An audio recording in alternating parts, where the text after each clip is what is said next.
you know, you don't think to yourself like every day, like, oh man, like I'm gonna become a famous comic book artist. Not that I'm a famous comic book artist, but I'm not gonna become a famous comic book artist in Lakeland, Florida.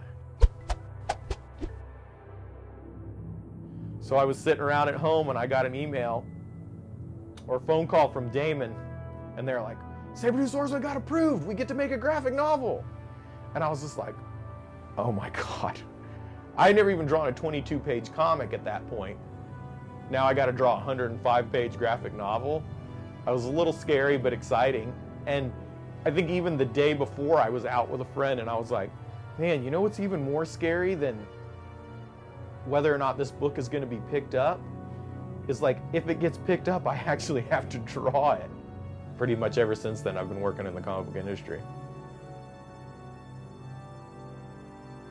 So I started drawing this story where this like just dude starts like climbing a mountain, and I was just stream of consciousness just coming off like, whatever, I'm just gonna draw 3 panels each week of this thing and see what happens.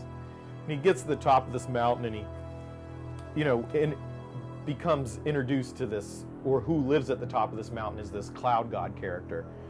And he's just like a big floating cloud with like a crazy face. And the cloud god starts turning the guy into like different monsters. And I always thought it would be cool as if like the angle of like a superhero or a hero origin is like, it wasn't correct first time off the bat, you know? It'd be interesting if the character like went through several phases before he was like that ultimate dude.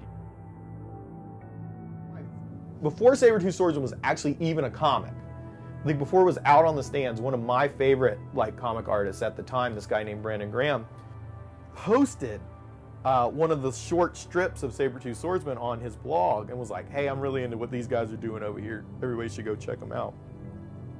Yes, man, wow, somebody that I likes my stuff, and I had never had that kind of feedback before. You know, I had friends who like dug the stuff and told me that they liked it. But when somebody, there's just something else when somebody that you respect says something nice about your work. It's just such a great feeling and so motivating.